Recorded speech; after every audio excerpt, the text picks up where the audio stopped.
Assalamualaikum warahmatullahi wabarakatuh. Kali ini kita jumpa lagi ya di channel IT Tutorial.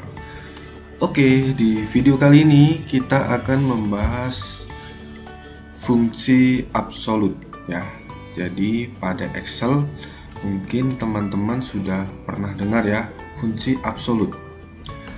Jadi fungsi absolut itu adalah fungsi yang membuat suatu sel tidak mengalami perubahan saat menjumlahkan, mengurangi, membagi, mengalihkan, maupun menggabungkan karena sel tersebut terkunci dan tidak bisa berubah.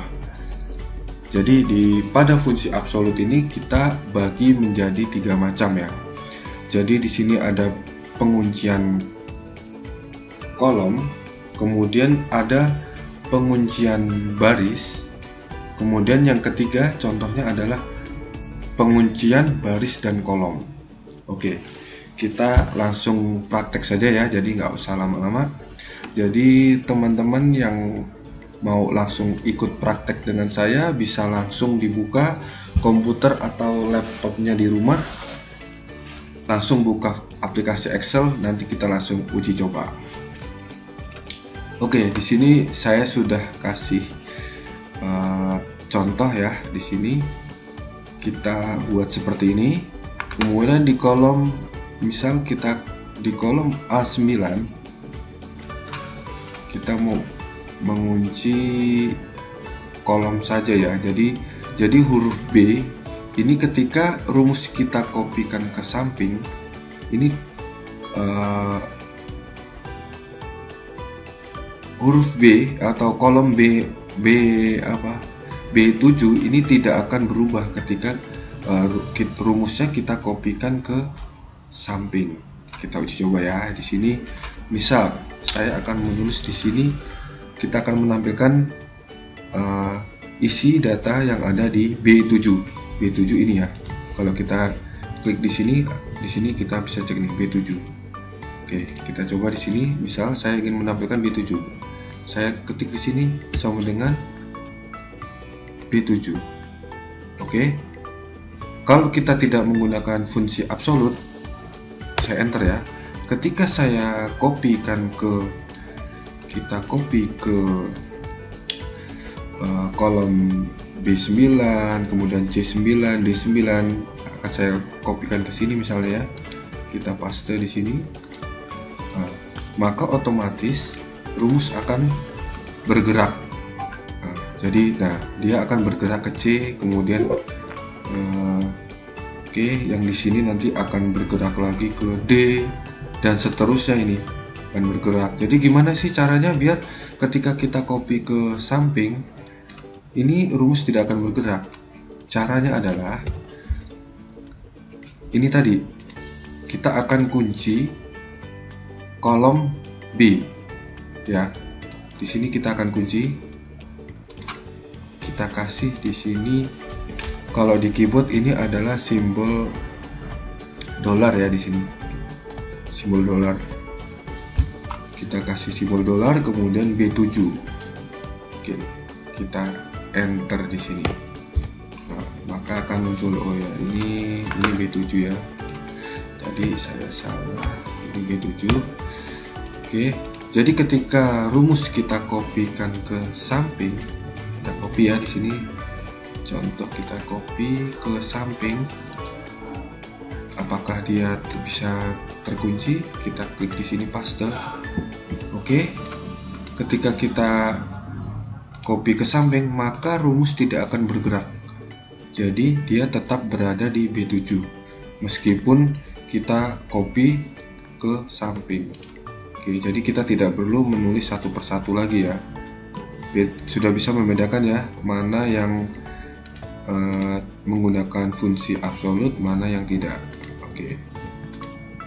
Nah, di sini untuk yang contoh A seperti ini. Jadi dia ketika kita copy ke samping atau ke kolom B, C, D, E itu, maka dia akan tetap terkunci di contoh yang pertama ya, contoh A ya. Di sini saya kasih contoh A, maka dia tetap terkunci di B7. Nah, bagaimana kalau misalnya kita ingin mengcopy data ya, copy data ke bawah? Oke, sekarang kita akan coba. Ketika kita menggunakan rumus yang sama dengan yang di atas, sama dengan misal di sini kita kasih dolarnya ada di depan. Oke, ketika kita copy ke bawah, misalnya ya, kita copy ke bawah, paste. Oke,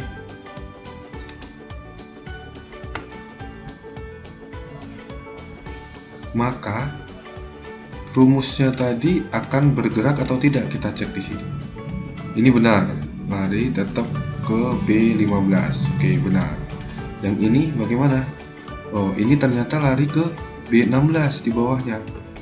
Artinya fungsi yang di atas tidak bisa kita pakai untuk copy data yang ke bawah atau vertikal. Kita tidak bisa pakai berarti. Berarti kita menggunakan rumus yang ini. Kita menggunakan rumus yang di atas ini ya. Kita hapus dulu, hapus, kemudian kita sama dengan, kita klik di sini, tapi kita kunci setelah abjad ya, setelah nama abjad kolomnya atau barisnya kita kasih dolar di sini.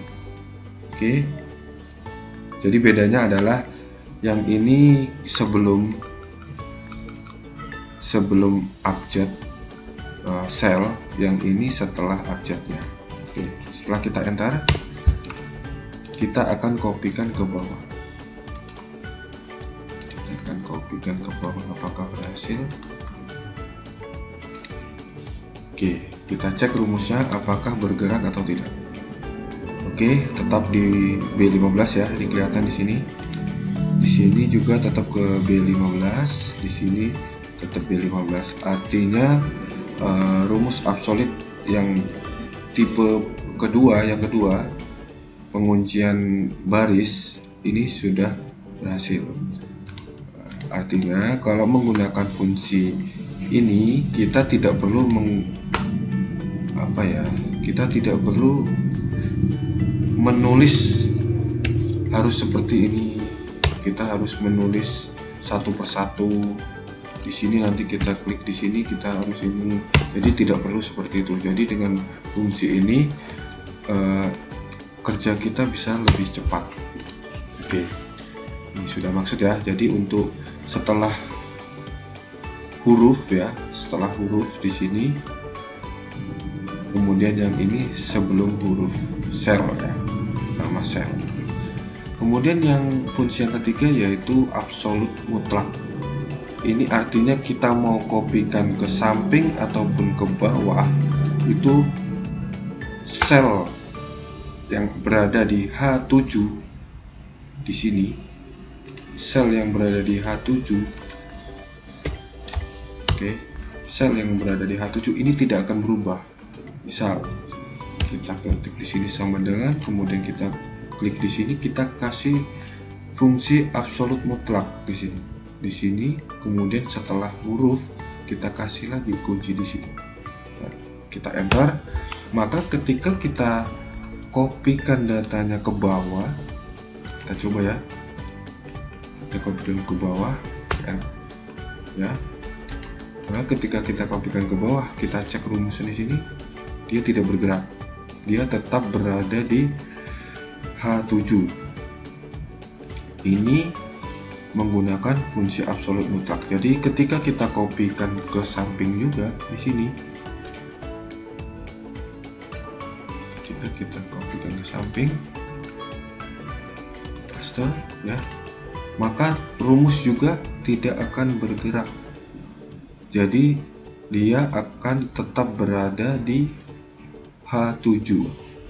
Nah, jadi ini fungsi absolut ini sangat kita gunakan ya, sangat banyak ya kita gunakan untuk penulisan rumus dengan pekerjaan yang lebih cepat. Jadi teman-teman semua jadi harus tahu rumus ini agar penulisan rumus itu tidak perlu dilakukan 2 kali atau 3 kali, 4 kali, tetapi dengan satu rumus itu kita bisa mengcover untuk beberapa keterangan di sini, bisa baris, bisa kolom. Jadi sudah jelas ya untuk fungsi absolut di sini. Jika teman-teman coba di rumah tapi belum paham, nanti bisa tulis di kolom komentar. Jangan lupa like, comment, and subscribe channel ini ya, di channel IT Tutorial. Sampai berjumpa lagi. Assalamualaikum warahmatullahi wabarakatuh.